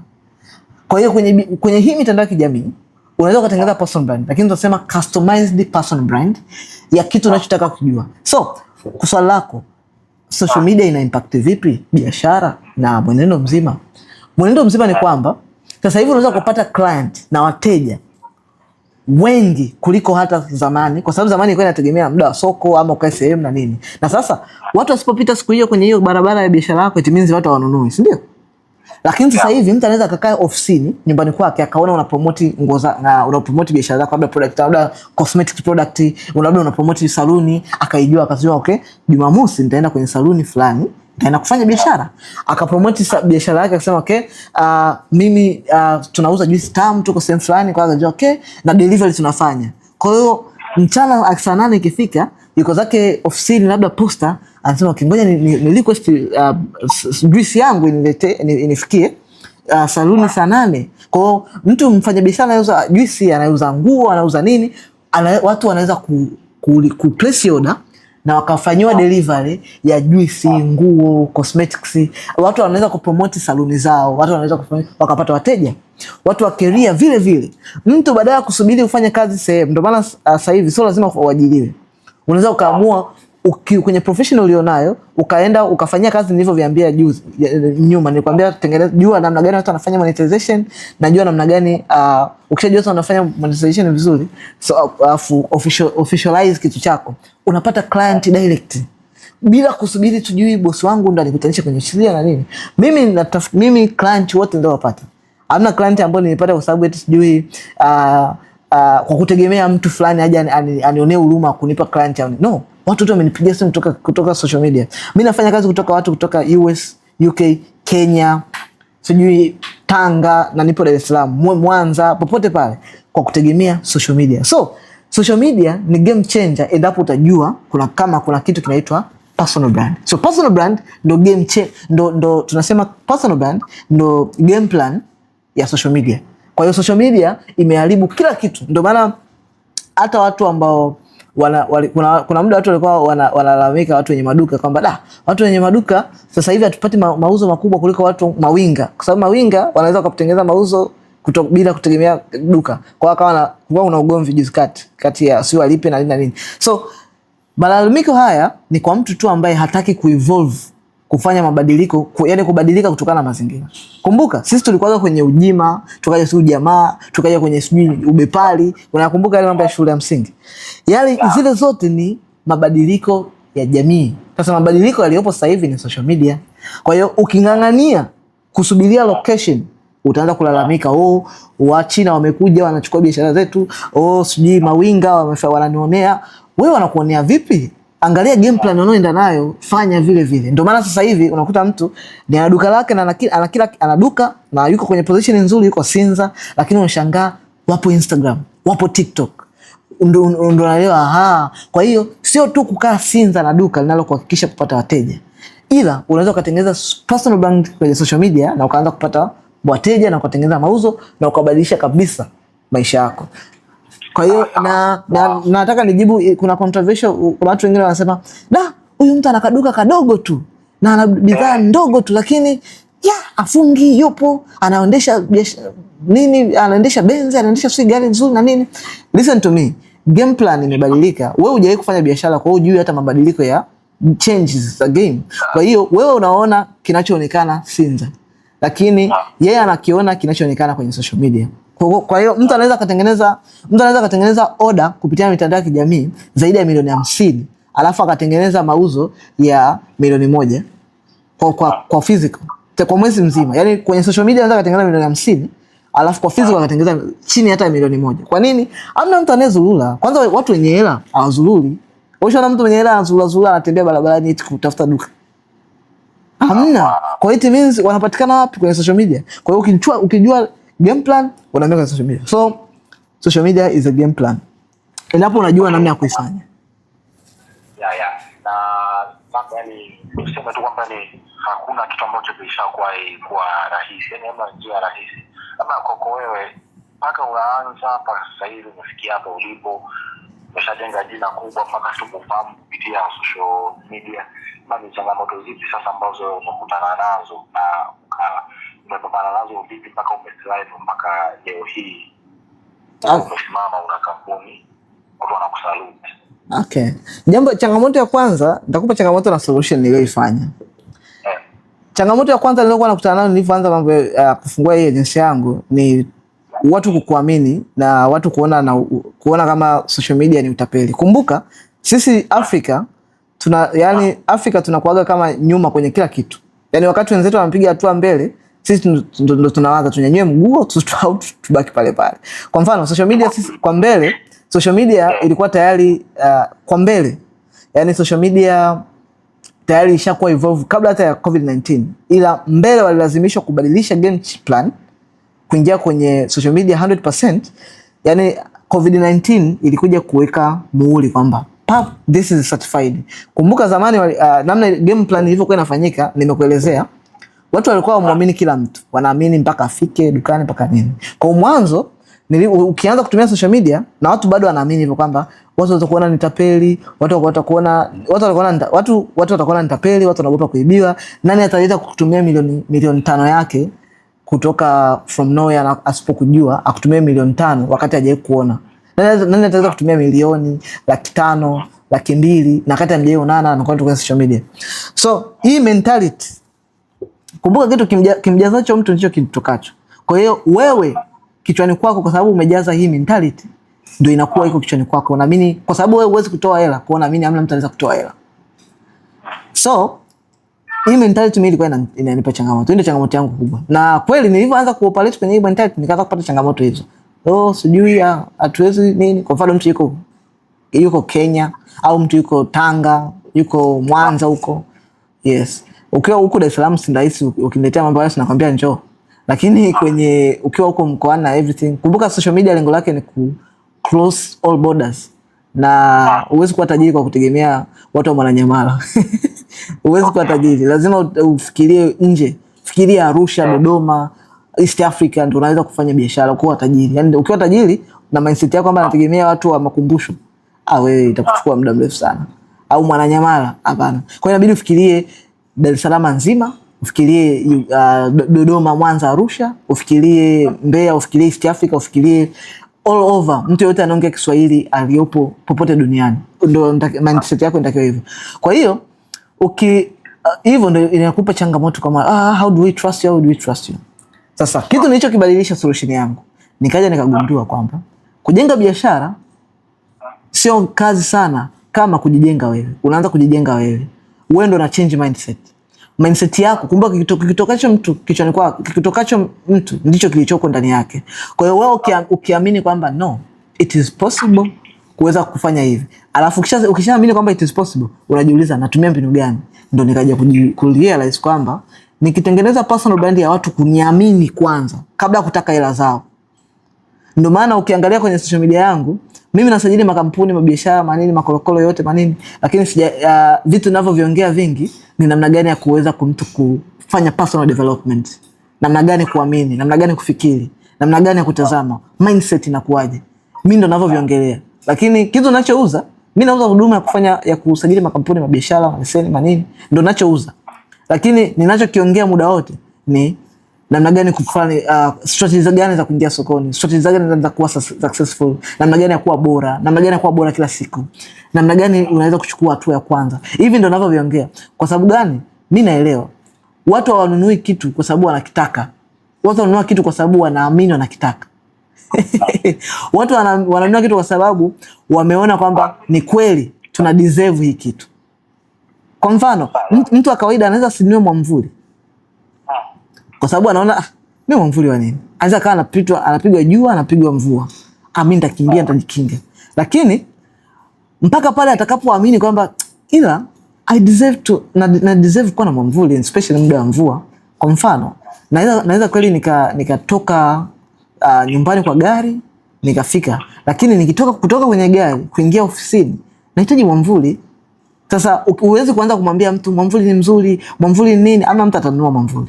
Ila ukimwaminisha kwamba do you know kwa status ulionayo, kwa jinsi unavovaa, ni jambo la mwisho, na especially kama unataka kuwa gentleman, kukimbia na mvua. Yani kukimbia, uwezi kuwa umevaa vizuri official attire ama casual, unakimbia kwenye matope ukiteleza.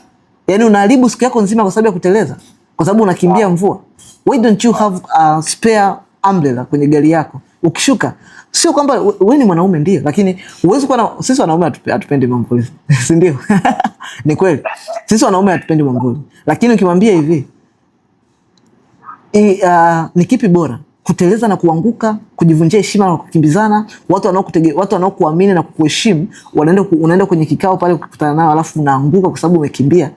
Ni kipi bora kati ya kuanguka na kukimbia na kwenda na matope, ama kushuka kutumia tu dakika 2 kushuka nao kwenye gari kwenda kwenye watu unakutana nao. Utaona kushuka dakika 2 tu pale, uzuni dakika 2 tu, nitakaa kwenye mwavuli dakika 1 au 2. Ana bora niwe na mwavuli. Akiamini moyoni mwake anastahili kuwa na mwavuli, ananua mwavuli kwa bei yoyote ile. Unaona? So yes, kwa hiyo kitu ambacho nilikuwa nakifanya ni kubadilisha kwanza mimi namna ninavyoona, namna ninavyoamini, namna ninavyochukulia mambo. Alafu nikishaamini najifunza sasa ni vitu gani vinavyotakiwa kufanyika. Najifunza kwamba lazima niwe na personal brand. Ukishakuwa na personal brand, hao watu wote ambao ukishakuwa na personal brand na ukaamini moyoni mwako, ngoja nikwambie, watu sahihi wanakufuata. Ni issue ya imani tu. How you believe, how you position yourself. Ukijiposition sahihi, watu watakuja na watakuingiza hela. Mimi nimeingiza hela nyingi sana. Yaani hela ya mara moja kubwa nyingi sana ya product moja kwa social media. Siwezi tu kukutajia hapa. Hela nyingi sana. Kwa sababu gani? Kwa kutumia social media. Yeah, yani ni mtu tumeongea naye kwa simu, anijua simfahamu, kaniona kwenye social media, kaona kwa sababu na deserve kufanya hiyo kitu, kaingia nikamtumia namna malipo, akafanya malipo hela nyingi, tukafanya naye kazi, tukafanya delivery, timu yangu ikafanya kila kitu, timu yangu ikavisit sehemu yake baada ya mwishoni, maana lazima kuna hiyo huduma ilikuwa inahitaji kuvisit, ikamvisit, ikafanya kila kitu bila kukutana na mimi. Na kila kitu kikamilika. Umetoa ajira kwa watu wangapi aise? I say, tukichukua watu wote tunaofanya nao kazi indirect na direct, yani tuna moja, mimi nafanya kazi na watu sio tu kwa Dar es Salaam, nafanya kazi na watu hadi nje ya Dar es Salaam ambao wote wanategemea kupata kipato kutoka kwangu mimi huyu mmoja. Nafanya kazi na watu kutoka mikoa tofauti tofauti, na tukijumlisha wote kiukweli sio chini ya watu 10 mpaka sasa hivi. Sio chini ya watu 10. Na sio watu ambao hawajasoma, watu professionals. Kuna watu mimi ni watu wazima. Yaani wananizidi mimi umri. Kiwalisia ningewaambia shikamoo. Sema tu ni vile ambavyo generation ishabadilika. Yeah. Yaani ni watu wazima ambao ni professional wanafanya nao kazi.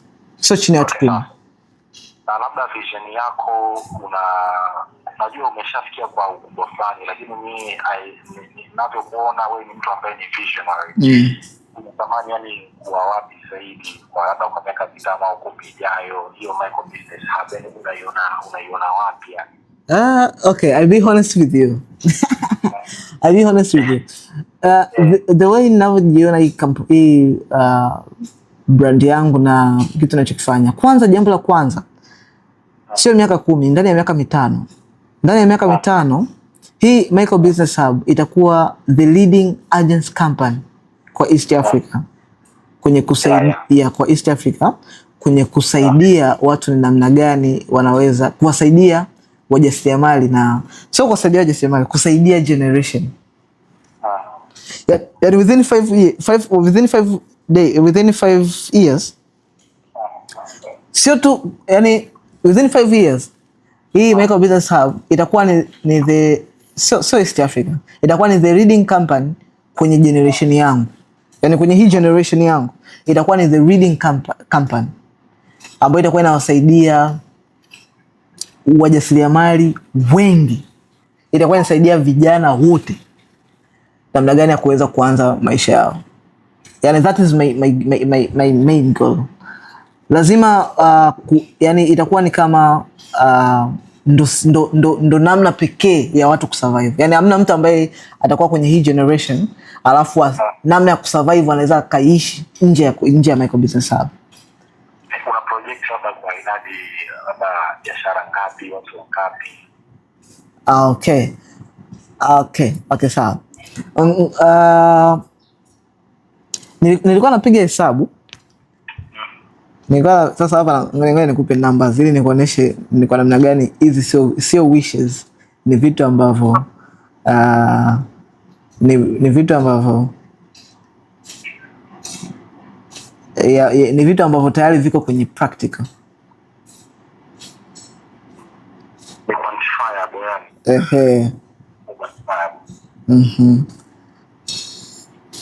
Ni kwamba nilikuwa napiga hesabu ni Gen Z, kwa maana mimi target yangu ni hii generation Z hii sasa hivi, ni kwa namna gani ambayo ndo my main target kwenye hii platform. Ndo maana ili ni lazima nitengeneze platform ambayo inaweza ikamkuta mtu yeyote akiwa Tanzania, East Africa ama duniani, bila kuwaza kukutana mmoja mmoja ama mpaka aje Bongo ama nini. Yes, kwa sababu namna vitu biashara zinavyofanyika sasa hivi ni ngumu kuweza kuwafikia hao wote.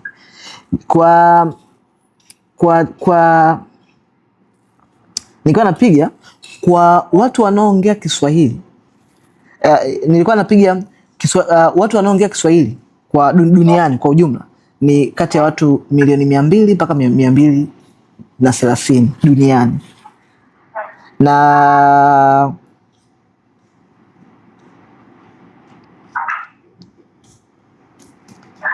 Na kama watu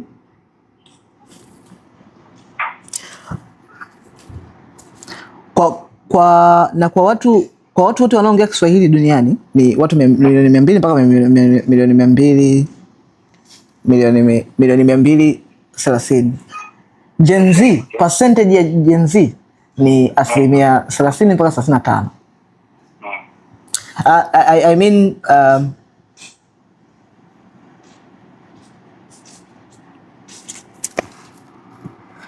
nasema 30% mpaka 35% ni Gen Z ambao wanatoka kwenye East Africa. So tukichukua 30% mpaka 35% kwa Gen Z wote wanaoongea Kiswahili duniani, inaweza ikawa almost watu kama milioni 60 hadi milioni 80. Hiyo ni Gen Z peke yake. Na Gen Z namaanisha watu waliozaliwa mwaka 96 mpaka 2016 au 2016 mpaka mwaka 1996.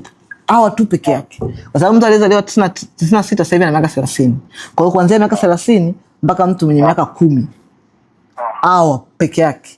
Sijasema mtu mwenye miaka 31, 32, 30 peke yake, mpaka watu mwenye miaka 10 sasa hivi wako milioni 60 mpaka 80. So it means kwenye milioni 60 mpaka 80, hiyo ndo Gen Z wanaongea Kiswahili duniani, na hiyo ndo target yangu. Kwa hiyo nikipata 10% peke yake, it means tunaongelea watu milioni 10 Gen Z, watu miaka 30 mpaka 10 peke yake. Platform yangu hii ninayoitengeneza na hii brand yangu itakuwa ndo namna pekee kwa hii 10% peke yake kuweza kuishi na kuweza kufanya maisha yao, kuweza kuanza maisha. Ujue kwa nini unajua I'm too confident kwenye hii kufikia watu milioni 10? I'm too confident kwa hii miaka 5 nitafikia watu milioni 10 kwenye hii platform, kwa sababu iko imani. Watu wengi wanatamani kupata a brotherhood figure, sehemu ambayo wanaweza mtu ambaye amepitia situation kama yao. Kwa mfano mimi nimetoka kwenye sifuri kabisa, situation kama yao, akaweza kufigure out nini kinafanya kazi, akaweza kufigure out namna gani ya kufanyia kazi, then akatoa solution. Unajua Gen Z hawataki yale mambo sijui yale ya ahadi, yale sijui jitahidi, sijui nenda tu au jiajiri. Amna, Gen Z hawataki ya mambo. Yaani amna mtu ambaye yuko hapa sijui yale mambo unajua yale mambo ya kizamani yale nenda tu yani amna mtu. Gen Z wanataka okay, unaona jinsi nilivyoelezea game change iliyobadilika, alafu nikakupa na solution. Wanataka hiyo solution. Yaani kama okay, game ilikuwaje? Game ndio maana game ilikuwa ngumu. Game sasa hivi inachezaje? Game sasa hivi ni hivi. Kwa hiyo natakiwa nifanye niwe na nini? Niwe na hiki. Okay. Na kipataje hiki? Namna ya kupata hiki ni 1 2 3. Game imeisha, niachie kazi. Gen Z ndio wanachotaka. Gen Z hawataki yale mambo ya sijui njoo huku ni kuajiri, sijui ndakulipa. Bro, hayo mambo yanapita na wakati. Yaani mimi yes, sijui njoo ufanya kazi kwetu kwanza miaka 3 tukuangalie. Uniangalie miaka 3. Miaka 3, alafu miaka 3 kipita nakwambia tukuongeze 2 alafu ndo tunakuajiri. Bro. Yaani unaniangalia nini? Wewe ni uchumba rafiki yangu. Yaani miaka 3 tunaangaliana, unaniangalia nini? Wewe niambie, bro unaweza? Fresh. Siwezi. Mimi nitembee zangu nikaangalia na magani ya kufanya. Hiyo ndo jenzi walivyo. Jenzi hawataki yale mambo sijui ufanye kazi miaka 15 au 20 alafu hapo ndio utaanza au kuna ile kwamba fanya kazi miaka 60 alafu mwisho ukishafanya miaka 60 nitakupa kinua mgongo alafu ndio anza kujifunza. Kwa hiyo niishi miaka 60 magumu kwa sababu yako. Amna jenzi hawataki hilo. Yaani generation hii na inaokuja amna mtu anaitaka sijui kuishi kufanya miaka 50 kazi kiatu kimepinda shati lile hadi linakuwa na kola chafu, unapambania tu ndoto za mtu mwingine, alafu eti miaka 60 kiisha ndo tutapata milioni 10 si milioni 50. Bro, sasa hivi watu wanapata milioni 50 chapu. Sasa hivyo umeona Gen Z kwenye social media watu wanavyolipua magari makubwa, magari ya watu wanaishi maisha. Mtu akishika simu hivi anaangalia vijana walika lake anaishi anatembelea gari analo la ndoto yake, ndio anatembelea gari la kawaida, anaishi maisha yake. Alafu eti tunamwambia fanya kazi miaka 30.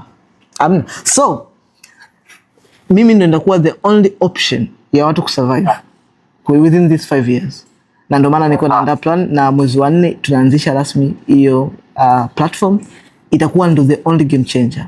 Kwa sasa hivi tuna ukinihitaji tutakuwa kwa sasa hivi ukinipata utanipata individually au utanipata kwa course ambazo tuko nazo, lakini platform ikisha kuwepo kule ndani you learn everything. Sasa hivi kila mtu anasikia kuna kitu AI. Hajui hata AI ni nini. Mtu tu hata ChatGPT hajui. Wakati sasa hivi kwenye ulimwengu ChatGPT sasa hivi inakuwa outdated. Kuna kitu kinaitwa cloud. Cloud ndio ina take over ChatGPT. Mtu ChatGPT haijui. Sasa hivi cloud inakuja. Hata sasa kama tu ChatGPT haijui, cloud anaijuaje? Anasikia kuna kitu kinaitwa AI. Anasikia kuna kitu social media watu wanapata hela kutumia mitandao ya kijamii. Mtu anajua mitandao ya kijamii hii ya Instagram watu wanapata hela. How? Yani namna gani?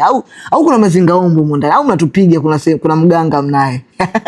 Unaona? Au mnatupiga kuna sehemu ukiangalia content sasa hivi anakuambia mbona kama story yako haikamiliki? Kuna nini hapo? Kuna katikati la luka. What's happening? Just tell us. Sasa what people they want to know. Ndo maana that's my target. Within 5 years nitakuwa na watu zaidi ya milioni 10 kwenye platform yangu ambao they know exactly what to do, how to do, na wanapata mentorship ya moja kwa moja na wanapata everything wanachokitaji. Kwa hiyo milioni 20 ni minimum itakuwa ni milioni 10, lakini maximum tunaenda milioni 60 mpaka 80, yani mpaka ifike milioni 60 mpaka 80. Hiyo sasa I don't care how long it take tufika milioni 60 mpaka 80, lakini minimum tutafikia milioni 10 within 5 years. I'm rooting for you ili iweze kufanikiwa na itokee hivyo, kwa sababu utakuwa wewe unasaidia watu wengine waweze kukua na utakuwa unasaidia na taifa pia linakuwa kiuchumi. Na hisi tunazungumza muda mrefu sana, ilikuwa ni mazungumzo mazuri. Labda tu kwa kumalizia kifupi, kuna neno gani la kuambia vijana au jasiriamali ambao wameshaanza wanataka kuanza kwa ufupi? Naambia nini tukiwa tunamalizia? So neno langu la mwisho ni hili. Iko hivi. Maisha ni yako. Ili kwa watu wote ambao wanatamani kuanza kitu au tayari wameshaanza. Iko hivi. Hakuna mtu ambaye yupo responsible na maisha yako. Hakuna mtu ambaye yuko responsible na maisha yako. Maisha yako ni ya kwako. So the only thing unaweza ukayabadilisha ni wewe kuamua kuyabadilisha. So what to do? Chagua kitu kimoja ambacho unakiamini kinaweza unachokiamini. Kifanye kwa ukubwa in a way kwamba hakuna mtu ambaye anaweza kukiignore. Then muda uliojipa uongeze mara 2, then lock in. Sasa brother Michael, ilikuwa ni mazungumzo mazuri. Nimetumia kama lisali moja hivi na nusu. Madini ya kutosha haya. tutajitahidi tuweze kuyachakata vizuri na tuweke katika namna nzuri, hata kila mtu atakayesoma aweze kujua kitu ambacho kitamsaidia, hata aweze kupata shauku ya kukutana na wewe, ajifunze kwa undani zaidi na ukaribu zaidi. Labda pia niwakaribisha watu kusoma gazeti letu. Hatukutoka wiki hii na itakuwa ni Ijumaa. Okay. Lakini pia ni kwenye platform zetu, majukwaa ya social media na website. Okay. Watapata itakuwa huko. Watu tuwakaribisha wakae mkao wa kula, waweza kupata historia kidogo. Najua ndio tunakufuatilia, lakini hatujui sasa mchakato wako. Lakini unaweza kujua angalau kwa undani zaidi ilikuwa kwaje. Yeah. So thank you so much. Umesema hii article wanaipataje watu wangu ambao wanakuangalia kwenye social media yangu sasa hivi? Unaweza kuipata kwa kununua copy zetu. Okay, gazeti linaitwaje? Gazeti linaitwa Daily News. Okay. Linatoka kila siku kuanzia Jumatatu mpaka Jumapili. Jumapili tunaitwa Sunday News, lakini nyingine ni Daily News. Okay. Lakini hapa platform ya Users tunatoka mara 2 kwa wiki, Jumatatu na Ijumaa. Hapa hivi itatoka Ijumaa, kwa hiyo wakae tayari kuweza kufuatilia siku ya Ijumaa ikitoka, wapate kopi zao ili kusoma kwa undani zaidi, wafahamu Michael Baraka ni nani, hesabu nini na ina umuhimu gani kwa maisha yao, na waweze kujua ulimwengu sasa tuliopo kwa teknolojia unatusaidia vipi kuweza kuhakikisha kwamba tunaendesha maisha na kupata pesa, yani kuishi maisha ambayo tunayatamani kuliko tu kuyafikiria, lakini tuna experience katika uhalisia. Kwa unatamani kupata milioni 50, lakini umefanya kazi tu kwenye mfumo rasmi huko, hapo umeajiriwa, una idea yako uifanyie kazi. Ni kupitia social media pia ukafungua biashara yako, ukakutana na watu kama wale ambao wanafanya consultation, wakawa mentors, wakajenga brands, wakajenga majina na biashara zikakua, wakapata wateja. Hivyo wanafikia ndoto zao na kuishi maisha kama yale wanayo yataka. Sasa mimi pia nimejifunza vitu vingi sana kutoka kwako. Okay, thank you so much. Na kwenye social media gazeti linatumia jina gani na wewe unatumia jina gani? Mimi social media yangu naitwa Wilson Malima.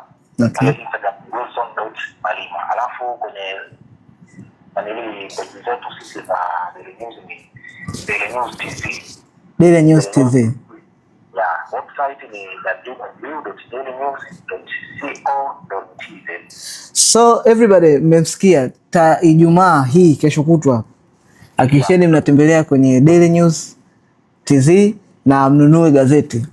Your boy is there. Thank you so much, na it was a pleasure. Thank you so much for kuja kunifanyia interview, na thank you so much, na nimefurahi pia kuweza kuongea na nyinyi. So nasubiri article yangu Ijumaa.